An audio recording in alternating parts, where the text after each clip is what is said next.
Hello, folks. This is Shelly's Troll Cam number 3, and you see a raccoon there. Her other one, forgot to turn it on.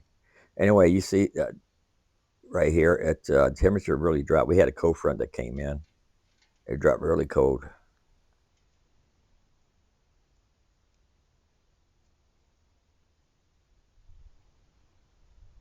I got my own weather monitor, and it says here, I can read it. Show you the time the temperature dropped, the coldest. Went outside after I got off work. They called me into work this morning, and went outside, and the ice, the water had ice in it. In other words, what you see flying around here is snow flurries, and later on you're going to see the wind really picking up. Got the cold front came in.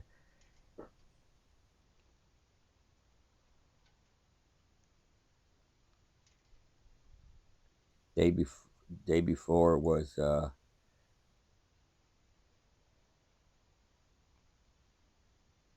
82 Fahrenheit. That's 27.7 Celsius.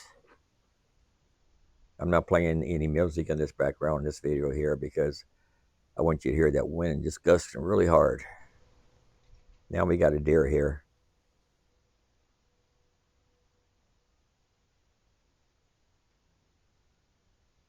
I left the speakers on the Troca cameras so you can hear the wind when it starts picking up.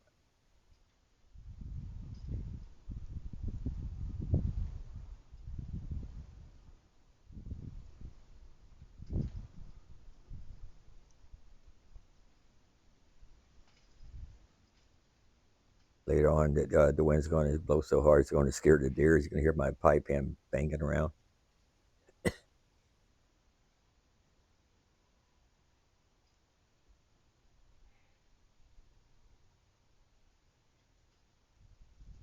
He was going to take off, but he decided to come back.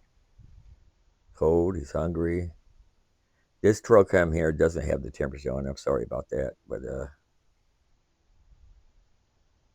I I should ahead of time, took a photo of all the temperature it's supposed to drop to.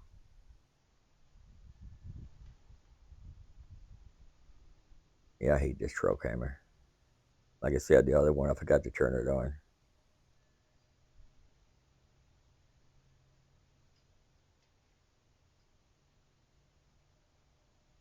Anyway, where's that deer eating right now? I put a lot of corn down there and some black oil with sunflower seeds. Cause he seemed to like that.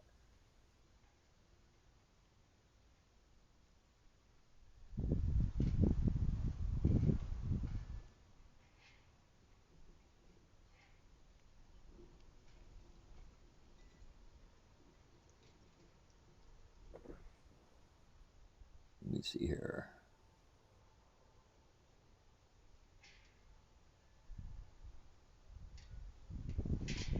Oh, there's another deer showing up.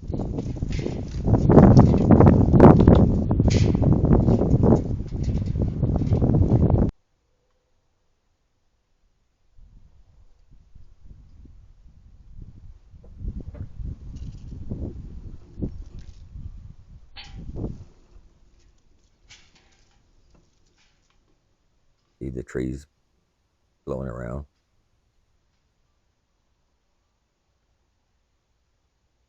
Those are pine trees too, so you know it's blowing pretty hard.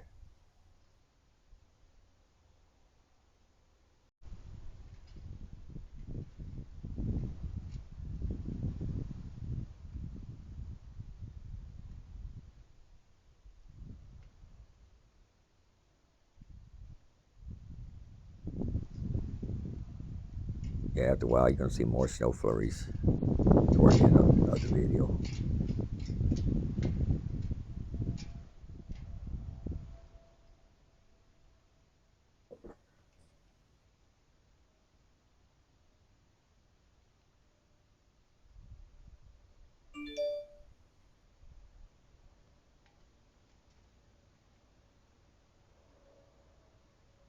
See what we got here.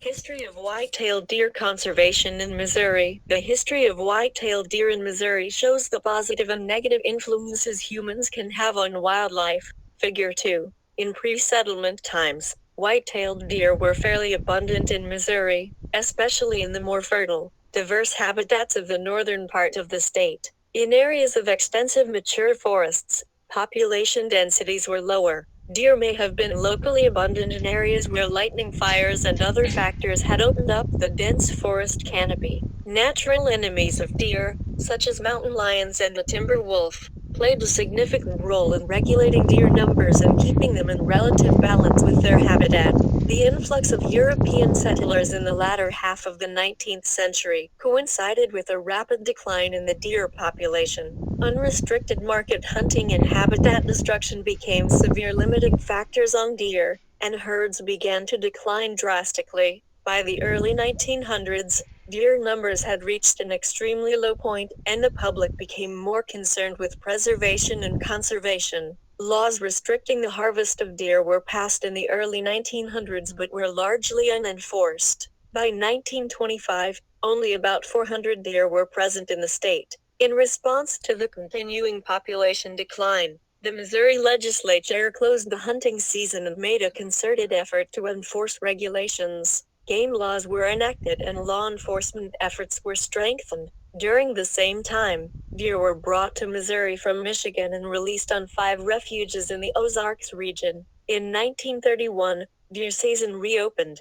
resulting in a small harvest. Significant efforts to restore the whitetail began in 1937, partially as a result of the formation of the Missouri Conservation Commission. The commission closed deer season from 1938 to 1943. During this time, additional deer were stocked from Wisconsin and Michigan, and regulations were enforced by professionally trained conservation agents to deter poaching. By 1944, the statewide deer population had risen to 15,000 and, for the first time since the recovery efforts had been initiated, the state reopened deer season. The restoration and management efforts of the Conservation Commission, together with solid support of private landowners and the general public, enabled the spectacular comeback of the white-tailed deer in Missouri. These early management activities promoted an increase in the deer population, which was followed by a renewed interest in deer hunting by people across the state.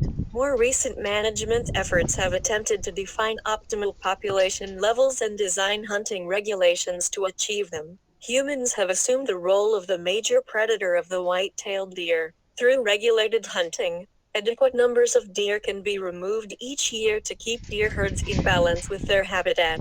Current management by the Missouri Department of Conservation attempts to maintain deer populations at levels high enough to provide adequate opportunity for hunters and for people who enjoy watching deer, but low enough to ensure a healthy herd. And it didn't finish reading. It said minimize problems.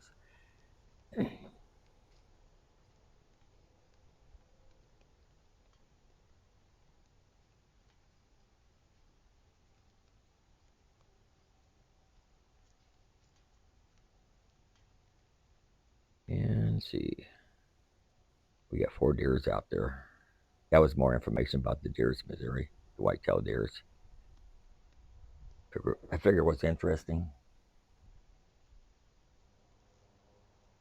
And next time we'll have the biologically and life history.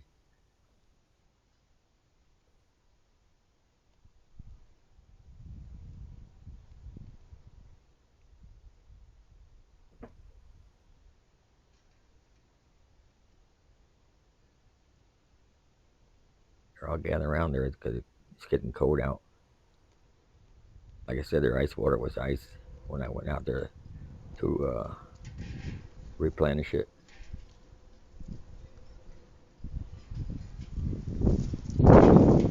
They got a little spooked with that wind blowing.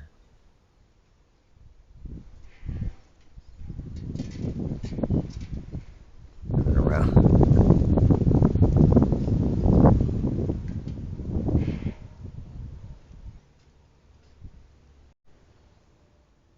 Okay, here's another scene here.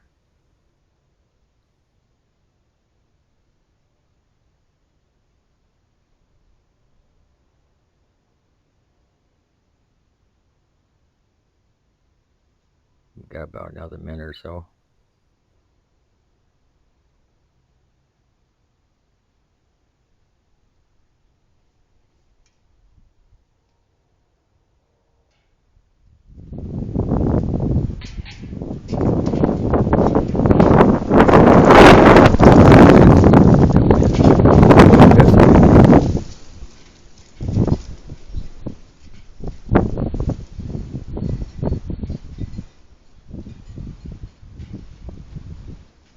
Like I said the day before, it was almost like summertime out there. See, look at all the snow flurries falling.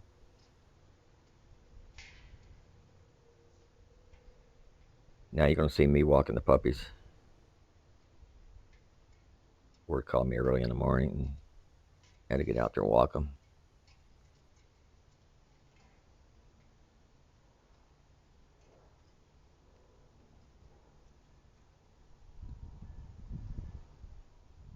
Thanks for watching. Don't forget to come back and see more.